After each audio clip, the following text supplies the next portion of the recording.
Hello everyone, मैं हूं रीटा उपाध्याय और आज के वीडियो में बात करेंगे आर्टिकल 32 के बारे में। एमपीपीएससी और जो स्टेट लेवल की जो पीएससी होती है उनमें अधिकतर आर्टिकल्स से रिलेटेड क्वेश्चन बनते हैं, जो कि फुल मार्क्स में भी आते हैं और शॉर्ट में भी आते हैं।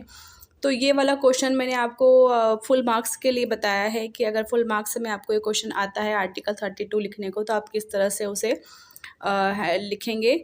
और ये प्रश्न अगर आप लिखने जाएंगे एग्ज़ाम में, तो आप 4 से 5 पेज आप इसके अंदर लिख सकते हैं। इतना सारा मटेरियल इसमें लिखने के लिए होता है, बट हमें वहाँ पे वर्ड्स लिमिट होती है, इसलिए हमें कम शब्दों में अपनी पूरी बात रखना होती है सामने वाले के समक्ष। इसीलिए इसे मैंने बहुत ही कम शब्दों का यूज़ किया हुआ है।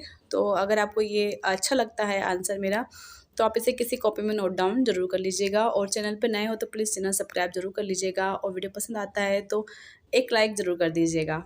चलिए स्टार्ट करते हैं हमारा वीडियो। सबसे पहले हम इंट्रो बताएंगे कि इंट्रो में जो भी क्वेश्चन पूछा गया है आपसे, जो भी टिप्पणी पूछी गई है उसके बारे में हम खास बात जो है वो इंट्रो में डाल देते हैं। तो इसमें जो आर्टिकल 32 है, इसमें खास बात क्या है कि इसे संवैधानिक उपचारों वाला अनुच्छेद कहते हैं, और अंबेडकर जी ने इस संविधान की आत्मा कहा है। ये इम्पोर्टेंट फैक्ट है कि संविधान की आत्मा किसे कहा गया है, आर्टिकल 32 को कहा गया है अंबेडकर जी के द्वारा।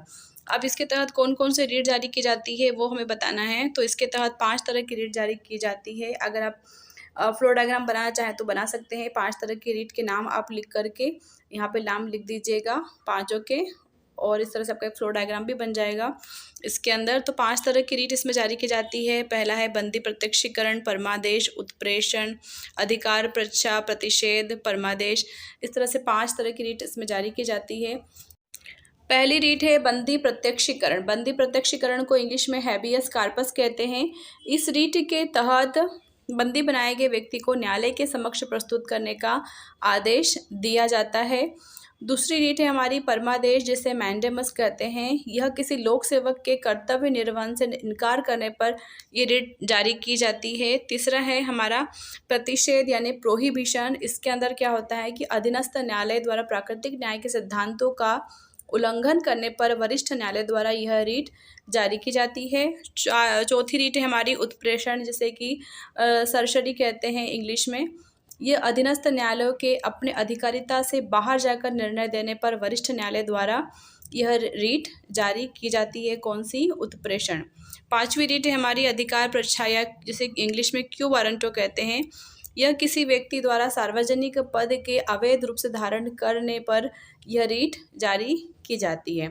आखिरी में एक छोटा सा कंक्लूजन बताएंगे हम कि इस प्रकार अनुच्छेद 32 एक मूल अधिकारों के साथ साथ उन्हें लागू करने की भी व्यवस्था है। यानी कि 32 जो आर्टिकल है वो हमारे जो मौलिक अधिकार है उनको लागू करने के लिए न्यायालयों को बाध्य करता है। आर्टिकल 32 के तहत सर्वोच्च न्यायालय ये रीट जारी करेगा, और आर्टिकल 226 यानी कि 226 के तहत उच्च न्यायालय ये 5 प्रकार की रीट जारी कर सकता है मौलिक अधिकारों को लागू करने के लिए।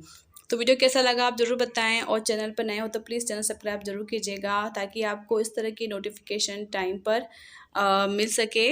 और वीडियो कैसा लगा कमेंट करके ज़रूर बताएं। Thanks for watching.